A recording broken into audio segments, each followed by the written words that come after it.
El avance de la reforma educacional es una de las noticias destacadas de este comienzo de año. Vamos a hablar al respecto con el exdirector del Centro de Estudios Públicos, académico de la Universidad de Chile y de la Universidad Diego Portales, Arturo Fonten. Arturo, gracias por acompañarnos en CNN Prime. ¿Cómo estás, Daniel? ¿Cómo está saliendo esta reforma? ¿Gana o pierde la educación chilena? Mira, hay aspectos positivos, pero en suma hay un lado tan negativo que todo se carga hacia ese lado, que es el fin de los liceos emblemáticos, las restricciones a la libertad de enseñanza y la maraña de reglas que se dejan caer, sobre todo el sistema de la educación particular subvencionada. Hablemos de los emblemáticos. ¿Por qué el fin de los liceos emblemáticos? Porque la fórmula a la cual se ha llegado es realmente un engendro de trucha y loro, digamos, o sea, no es ni una cosa ni otra. A menos que tú tengas dos colegios, no se ve cómo eso se va a poder manejar. O sea, tener un 30% de alumnos seleccionados y un 70% no seleccionados. Es como tener dos colegios en el mismo establecimiento. No puedes tener el mismo programa para esos alumnos. Pero además ocurre que el 30% seleccionado no ha sido seleccionado con examen de admisión como es ahora. Entonces no tenemos seguridad de que tengan la capacidad que tienen los alumnos que están hoy ahí.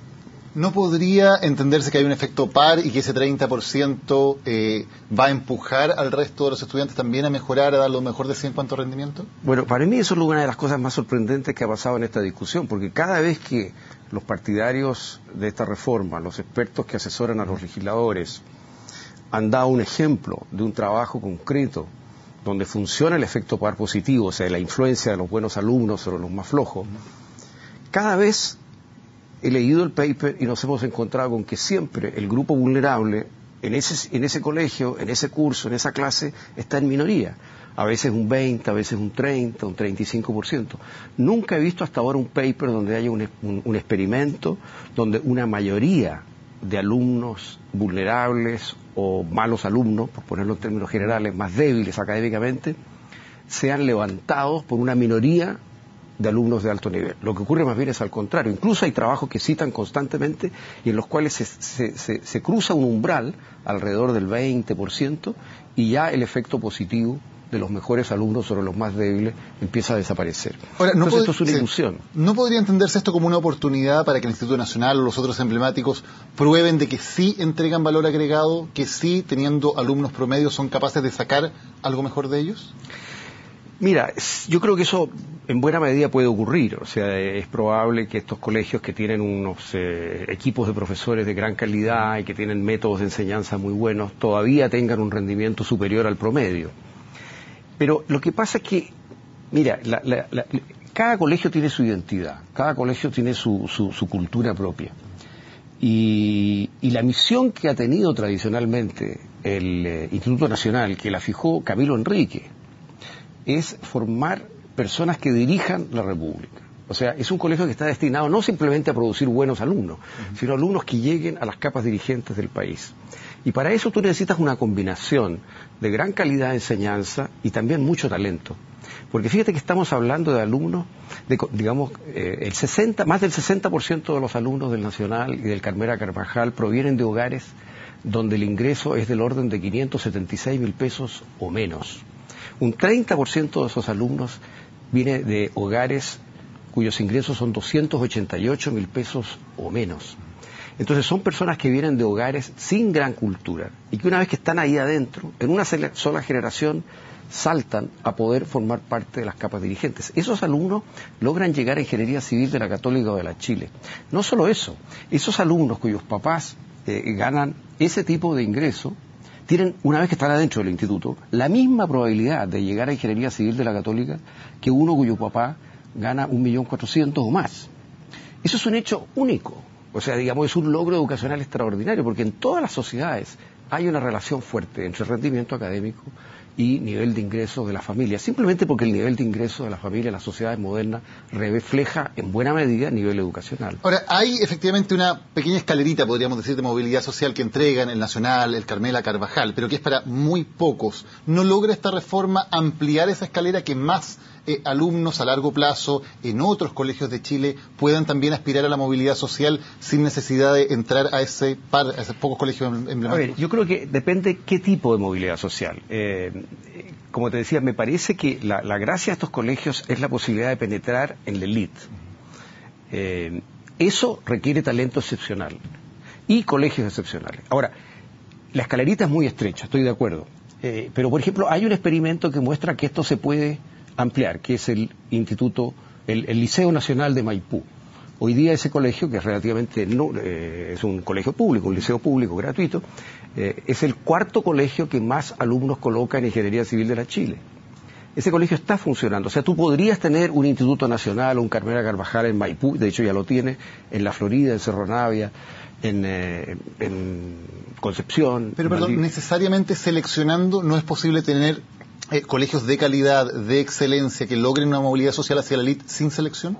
Yo creo que si tú quieres movilidad rápida, es decir, una persona cuyo papá gana 288.000 pesos mensuales y quieres que el hijo, porque es capaz, pueda llegar a Ingeniería Civil de la Católica, yo creo que necesitas selección. Ahora, hay otro tipo de movilidad que no es tan exigente como esa. Ahora, en ese campo, que es el más amplio, este proyecto tampoco logra lo que se propone, porque resulta que el principal problema ahí es que la segregación que se quiere combatir está dada en gran medida por los barrios. Entonces, como los barrios corresponden al nivel de ingreso, es decir, están segregados, lo que tú tienes que hacer es sacar a los niños del barrio, cosa que vayan a colegios de barrios donde hay un nivel cultural superior. Eso es lo que se ha hecho, por ejemplo, en la India, en programas de gran escala de inclusión social. Nosotros hicimos propuestas de ese tipo. Por ejemplo, premiar a los colegios y liceos que dividen la enseñanza básica o hasta sexto de la media. ¿Por qué? Porque un niño de 4 años no puede ir solo al colegio. Tiene que ir al del barrio o al de donde la mamá o el papá trabajan. Pero un muchacho ya de 12, 13, 14 años puede subirse a un bus e ir al colegio. Entonces, si tú tienes el sistema dividido de esa manera, se facilita que los alumnos puedan ir a colegios fuera del barrio. Propusimos además que se subsidie la movilización de esos alumnos. En fin, una cantidad de medidas concretas para producir un reparto de los alumnos mucho más eficaz como medidas que lo que tenemos ahora, que solamente va a ser inclusión dentro de los barrios. Correcto. ¿Y el hecho de que se termine el copago no sirve, no ayuda en esa inclusión? Porque efectivamente sí, el padre va a poder postular a sus hijos a colegios que antes no podía pagar y que tal vez quede más lejos de su casa. Sin duda, sin duda. Y eso es, desde el punto de vista de combatir la segregación, positivo. Pero el punto es que eso va solamente a disminuir la segregación dentro del barrio. Porque eso no va a permitir que el papá o la mamá, digamos, coloquen al niño fuera del barrio, salvo con un esfuerzo enorme, costo de movilización, y con este problema que te digo, que cuando el niño tiene 4 años, tú no lo puedes sacar del barrio. Decía también, como uno de los puntos complicados, como uno de los puntos negativos de esta ley, que se restringe la libertad de enseñanza, que hay una serie de restricciones a la libertad de enseñanza. ¿A qué se refiere? Bueno, se ha cambiado el sentido gradualmente de la libertad de enseñanza que ha sido tradicional en Chile y que es una peculiaridad chilena, porque no todos los países tienen este sistema. De hecho es bastante inusual, lo tiene por ejemplo Holanda hasta cierto punto. Pero Chile muy temprano, a comienzos de la República, comenzó a subsidiar con fondos públicos la educación particular subvencionada, para darle a quien no tiene recursos una oportunidad parecida a la que tiene quien tiene recursos y puede colocar a su hijo en un colegio particular pagado. Eso desarrolló todo un sector particular subvencionado autónomo. Las reglas que se establecen le quitan mucha autonomía al sector particular subvencionado, establecen muchas restricciones para crear colegios, establecen todo un sistema nuevo de admisión que significa un cambio bien profundo, porque lo que tradicionalmente ha existido en Chile es el derecho a crear una comunidad escolar, integrada por apoderados, por estudiantes y, por supuesto, por profesores. Y esa comunidad la crean los educadores, es parte de la libertad de los educadores. ¿Esa libertad no es discriminatoria cuando los educadores sienten o tienen el derecho o hacen valer un derecho de decir queremos a estos padres y no queremos a estos otros dentro de la comunidad? ¿Eso no es una discriminación arbitraria con fondos públicos? Puede serlo, sin duda, y por eso tiene que haber alguna reglamentación que impida ese tipo de exclusión arbitraria. Pero por otra parte también puede ser un requisito del proyecto educacional. Por ejemplo, si tú quieres tener un colegio musical, como los hay en Chile, como los hay en Alemania y en muchas partes, o sea, un colegio que prepara músicos, tú necesitas tener un cierto nivel musical mínimo, a partir del cual ese niño aprende un instrumento, si es que realmente está formando músicos, que es distinto que decirle a un niño cualquiera que quiera aprender a tocar flauta, toca un poco flauta, pero tú no le puedes crear la ilusión a un niño que está en un colegio musical y va a ser músico si realmente no tiene aptitudes musicales. Entonces, ahí es donde el proyecto, te fijas, empieza a fallar. Te dicen, bueno, vamos a escoger un 30%, pero ¿qué sentido tiene un colegio musical donde solo un 30% de los niños puede estar realmente en ese colegio? No sé, es una suerte de engaño. Con el proyecto de reforma como está quedando, ¿cuál cree usted que va a ser el efecto sobre la clase media?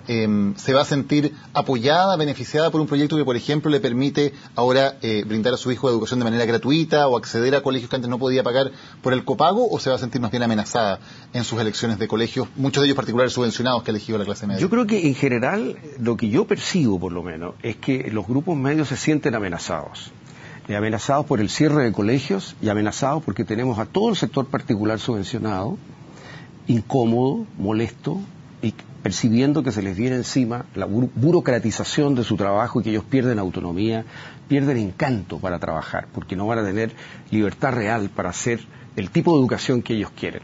Van a tener permanentemente la mirada y el control del funcionario. ¿No es lógico que si son fondos públicos los involucrados deba haber un control importante de cómo se...? Sí, pero es un problema, mira, es el típico caso, es un problema de grados, ¿no? Pero creo que se está yendo muy allá, que se ha instalado la sospecha y que se burocratiza mucho el gobierno de un colegio. Entonces, vas a tener a los educadores de los colegios particulares subvencionados y a sus profesores transmitiendo una imagen de incomodidad con la reforma, y eso va a afectar a quienes están en esos colegios. Y ojo, no estamos hablando solamente de las capas medias altas.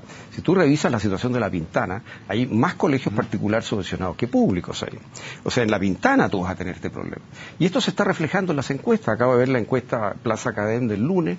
El apoyo a la reforma educacional, que era tan alto, ya se ha estabilizado en el orden del 37%. Y todavía no tenemos efectos. Lo último, ¿qué pasa con los plazos con que se está tramitando este proyecto? El gobierno se ha puesto el objetivo y al parecer lo está logrando de sacarlo como sea antes del 31 de enero. ¿Es correcto eso? Yo creo que no es sensato, porque es un proyecto sutil, complejo, de largo aliento, va a tener efecto esto en 3, 4 decenios más realmente en el sistema, y deberíamos habernos dado un tiempo largo para estudiar cada colegio, para estudiar cada medida, sus efectos probables. Esta tramitación a mata caballo, con 12 horas diarias de trabajo legislativo, con cientos literalmente de indicaciones, trabajando hasta los sábados, no me parece adecuado, porque es evidente que la única razón para hacer esto ha sido aprovechar el verano, las vacaciones, cuando los estudiantes y los apoderados están desmovilizados. ¿Qué es lo que hay detrás de esto por parte del gobierno? Miedo. Miedo a las marchas que van a venir en marzo, miedo a la protesta que va a venir, al descontento que va a venir durante el año, miedo a que las encuestas hagan caer el apoyo, más de lo que ya ha caído. Arturo Fontaine, gracias por habernos acompañado hoy en CNN. Gracias, Daniel. Buenas noches. Vamos a la pausa, ya volvemos con más.